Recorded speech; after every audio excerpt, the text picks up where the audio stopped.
Today I'm going to be talking about namespaces, and specifically namespaces in regards to IP address management.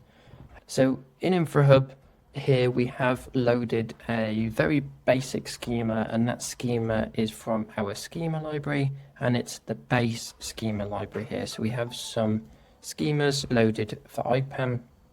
When you load Infrahub, we have some core models, we call them built-in models or schemas, for some IPAM.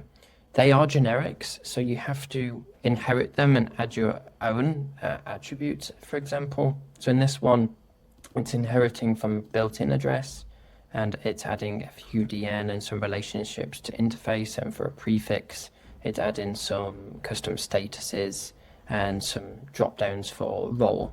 But we can see here we can add uniqueness constraints around the prefix value and the namespace. And we needed a way to provide the UI for IP addresses and some backend functions, hence why we have these built-in models, because IP addresses can be quite difficult to do. We have to find the gateways and the different things that come with prefixes like mask length, etc. And we need a kind of custom UI to know what we're showing, so our users have a better time managing IP addresses and prefixes within UI. So we can see here we've got some data loaded. I've got some prefixes, and in some of those prefixes I have IP addresses. So we can see here there's some /32s that are part of this prefix. So just some dummy data. And we need some way of, let's say if you have different reasons to isolate IP addresses, if I wanted to create a new IP address that is 10.0.0.0/8.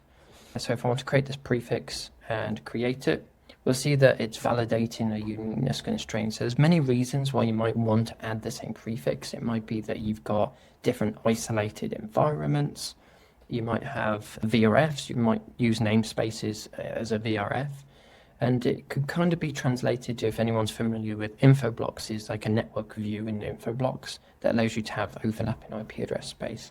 So if we want IP address space, we can add a new namespace. So it's just up here on the right-hand side, add new namespace. That could be develop routes environment. Give it a description, but I won't for now.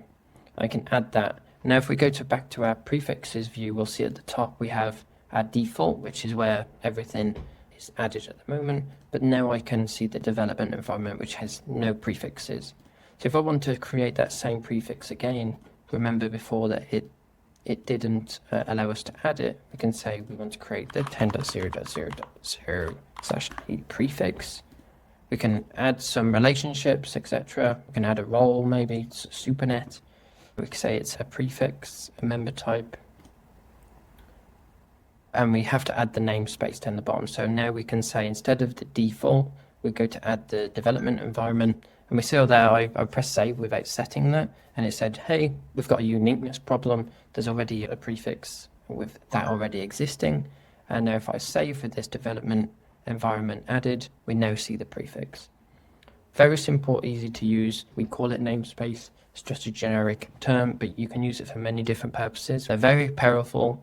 So yes, any questions, just reach out to us and let us know.